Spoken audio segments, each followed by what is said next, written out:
In the summer of 1998, I thought I had finally found peace. After my divorce, I wanted a new start, somewhere quiet where my two daughters and I could breathe again.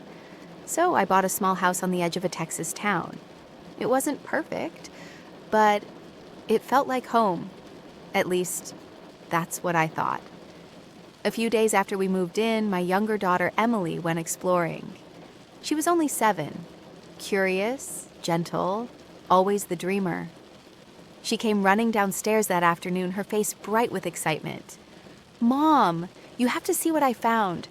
She led me up to the attic. It was dusty and dark, with a single window letting in a thin beam of sunlight. Right there, beneath a torn white cloth, was an old dollhouse. And not just any dollhouse. It looked exactly like our new home. The same porch, the same rooms, even a tiny attic. Inside were tiny porcelain dolls arranged in each room. But one doll stood out, a blonde girl with hair so fine it almost looked real. Her skin, it didn't look like porcelain. It looked human. Carved into the base of her stand was one word: Rose. Emily fell in love with it instantly. From that day on, she was never without Rose. At first, I was happy. Emily had always been shy, and it was nice to see her excited about something. But within a week, things changed. She stopped doing her homework. She stopped playing with her sister. She spent hours in the attic, whispering to that dollhouse. At dinner, she started setting a place for Rose.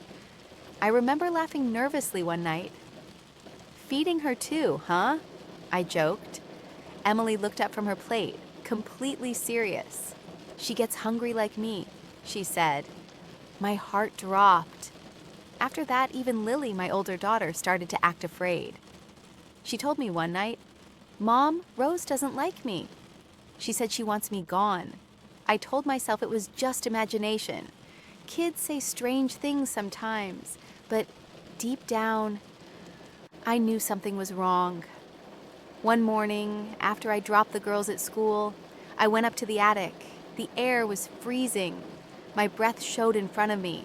The dollhouse was spotless, like someone had been cleaning it. And that blonde doll, she was sitting in a little chair by the window facing the door, like she'd been waiting for me. I grabbed her and didn't look back. I went straight to the basement, opened an old storage box, threw the doll in, and covered it with blankets. Then I shut the lid tight. "There," I whispered. "You're not scaring my kids anymore."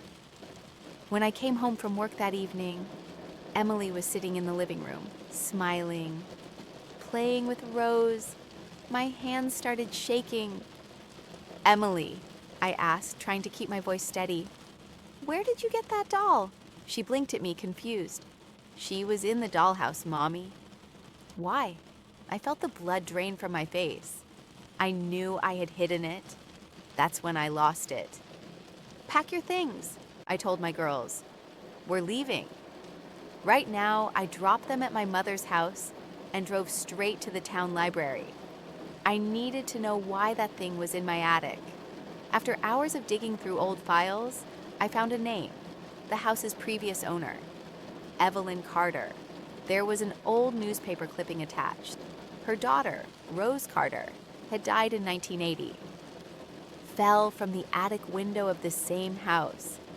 My hands trembled as I turned the page.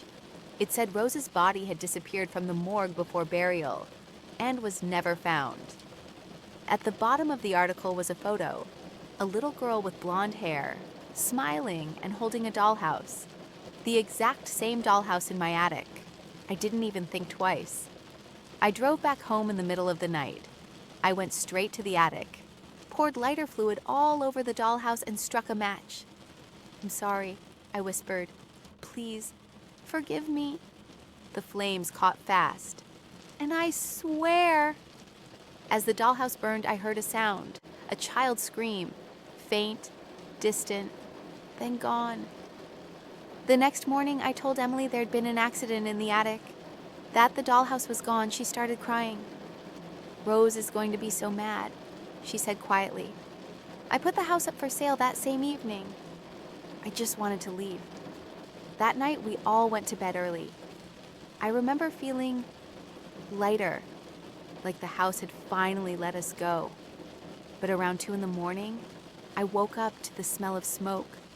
The attic was on fire. It spread fast, too fast. I grabbed my girls and ran outside as the roof collapsed behind us. The flames were roaring, but over the crackling, I swear, I heard laughter. A child's laughter. The firefighters said it started in the attic, but there was no cause, no wiring, no gas leak. One of them told me later, off the record. We found something strange in the debris, a porcelain hand, perfectly intact. Weeks later, we were staying at my mother's house. I thought it was over. Then one night, I woke up to the sound of whispering. It was coming from Emily's room. I opened the door, and there she was, sitting up in bed, smiling at the corner of the room. "Sweetheart," I whispered. "Who are you talking to?" She turned to me slowly. "Rose says she missed me." And then I heard it too. Tiny porcelain footsteps, moving across the floor. If you believe some toys can hold more than memories, hit like and subscribe for more true horror stories. Because some things never stay buried.